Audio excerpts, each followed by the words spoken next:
తాకట్టులో ఉన్న బంగారాన్ని విడిపించి ఆ రోజున్న మార్కెట్ ధర కట్టి మిగిలిన డబ్బును మీకు అందిస్తుంది కొమ్మూరి గోల్డ్.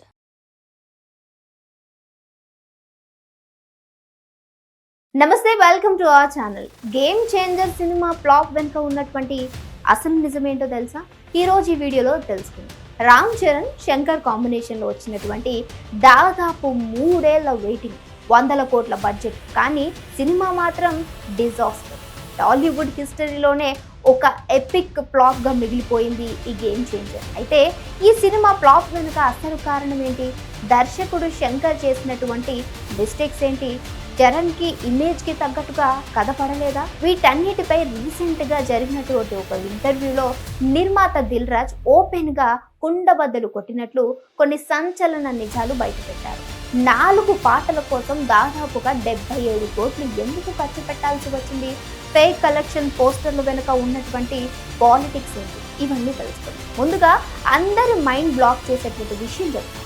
సాంగ్స్ బడ్జెట్ అంటే, అవును, మీరు వింటుంది నిజం. అసలు ఈ గేమ్ చేంజర్లో 4 సాంగుల కోసం దాదాపుగా 75 కోట్లు ఖర్చు పెట్టారు. దానిపై దిల్ రాజు క్లారిటీ ఇస్తూ, శంకర్ గారికి సాంగ్స్ అంటేనే స్పెషల్. సినిమా మొత్తం ఒక ఎత్తు అయితే పాటల్ని ఆయన డిజైన్ చేసే విధానం మరో వేరు. కానీ సినిమా కంటెంట్ ఆడియన్స్కి రీచ్ అవ్వనప్పుడు పాట కోసం ఎంత అద్భుతంగా ఖర్చు పెట్టినా యూజ్ లేదు అనేది దిల్ రాజు గేమ్ చేంజర్ గురించి చెప్పినటువంటి విషయం. అయితే ఆయన చెప్పింది ఓపెన్గా ఒప్పుకోవాల్సిందే. ఎందుకంటే కంటెంట్ ఫెయిల్ అయినప్పుడు 100 కోట్లు పెట్టి పాటలు తీసినా ఆ సినిమా కాపాడలేవు. కాబట్టి గేమ్ చేంజర్ ఒక బెస్ట్ ఎగ్జాంపుల్గా చెప్పుకోవచ్చు అన్నట్టు చెప్పుకొచ్చాడు. మరి కంటెంట్ ఎక్కడ ఫెయిల్ అయ్యింది అంటే, దిల్ రాజు గారి అనాలిసిస్ ప్రకారం మెయిన్గా 3 పాయింట్స్ అనేది చూసుకోవచ్చు. మొదటిది డిలే ప్రాసెస్. ఈ ప్రాజెక్ట్ మొదలు పెట్టినప్పటి 3 ఏళ్ల నుంచి ఆ ల్యాగ్ వల్ల ఆడియన్స్లో ఎక్సైట్మెంట్ తగ్గిపోయిందని చెప్పుకోవచ్చు. రెండవది టైమింగ్. గేమ్ చేంజర్ ఒక పొలిటికల్ సబ్జెక్ట్, కానీ ఏపీ తెలంగాణలో ఎలక్షన్స్ అంతా అయిపోయిన తర్వాత ఈ సినిమా రిలీజ్ అయింది. ఎలక్షన్స్ 3 అయిపోయిన తర్వాత పొలిటికల్ కంటెంట్ చూస్తే ఆడియన్స్ ఎలా కనెక్ట్ అవుతారు అనేది ఇంకో వర్షన్. ఇక మూడవది తెలుసుకుందాం, అవుట్డేట్ ఫీలింగ్. ఒకప్పుడు ఆడియన్స్ నిజంగా కొత్తదనాన్ని కోరుకునేవారు, కానీ ఈ మూవీలో కొత్తదనం ఉందా? లేదు అన్నట్టుగా చెప్పుకొచ్చారు. ఎందుకంటే గేమ్ చేంజర్ చూస్తున్నప్పుడు ఎక్కడో చూసినట్టు పాత సినిమా ఫీలింగ్ వచ్చింది. ఆడియన్స్ కనెక్ట్ కాలేదు. కాబట్టి రిలీజ్ అయినటువంటి వెంటనే దిల్ రాజు చెప్పినటువంటి మాట ఏంటంటే, ఇది ఫ్లాప్ అయినట్టు తెలుస్తుంది, ఫ్యాన్స్ కూడా దీన్ని తీసుకోలేకపోయారు, అంత అట్రాక్ట్ కాలేదనే విధంగా చెప్పుకొచ్చారు.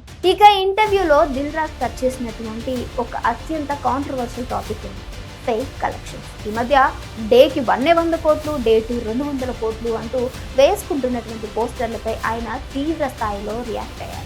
ఒకప్పుడు ఇదంతా లేదు, కానీ ఇప్పుడు హీరోల PR టీమ్ ప్రపోజ్ వాళ్ళ వద్ద ఉన్నటువంటి పోస్టర్లు తీసుకొని నెగిటివిటీ పోస్టర్, లాస్ట్ సినిమాకి అంతొచ్చింది మాకెందుకు రాలేదు అంటూ నంబర్లు చేంజ్ చేసుకుంటూ అని బాంబ్ పేల్చినట్టు చెప్పారు.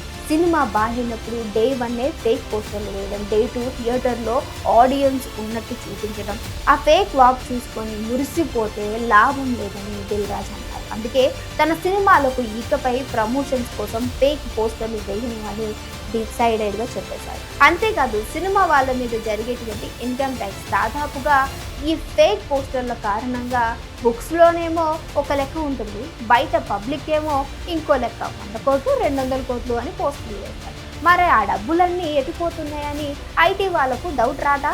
వాళ్ళు దాడులు చేయరా అని చాలా లాజికల్గా ఇండస్ట్రీ వాళ్ళకి అర్థమయ్యే విధంగా కౌంటర్ వేస్తారు.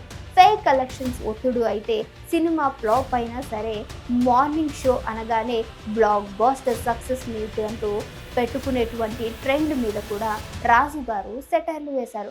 బ్లాక్ బస్టర్ సినిమాలకి సక్సెస్ మీట్ పెడితే అది చూసి మాలో మేమే నవ్వుకుంటాం. ఫేక్ కలెక్షన్స్ ఒకెత్తైతే సినిమా ఫ్లాప్ అయినా సరే మార్నింగ్ షో అవ్వగానే బ్లాక్ బస్టర్ సక్సెస్ మీట్ అంటూ పెట్టుకునే ట్రెండ్ మీద రాజు గారు కాస్త సెటైరికల్గానే మాట్లాడారు. ఫ్లాప్ అయినటువంటి సినిమాకి సక్సెస్ మీట్ పెడితే అది చూసి మాలో మేమే నవ్వుకుంటామని ఆయన అన్నారు. అందుకే తన సినిమా రిలీజ్ తేడా పెడితే మాత్రం తాను మైక్ పట్టుకొని సక్సెస్ మీట్ అని ఎట్టి పరిస్థితుల్లోనూ హడావిడి చేయనని దిల్ రాజు గారు క్లారిటీ ఇచ్చేశారు. సో ఇదండి గేమ్ చేంజర్ డిజాస్టర్ వెనకాల ఉన్నటువంటి దిల్ రాజు చెప్పినటువంటి అసలు నిజాలు.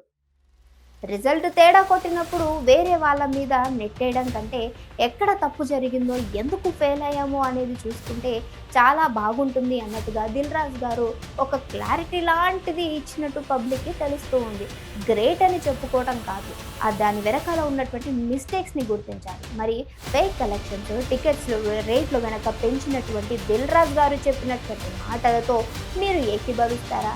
కింద కామెంట్స్ రూపంలో చెప్పండి. అలాగే ఏదైతే గేమ్ చేంజర్ మూవీ గురించి మాట్లాడిన తీరు ఉందో ఈ 3 పాయింట్స్ సరైనవి అంటారా? ఒక మూవీకి సంబంధించి హీరోని ఎలివేట్ చేయడమే ఒకటా, లేదు అనంటే సాంగ్స్కే బడ్జెట్ అంతా పెట్టి సాంగ్స్ నుంచే సినిమాని ఎలివేట్ చేసుకోవచ్చు అనేది కరెక్ట్ అంటారా?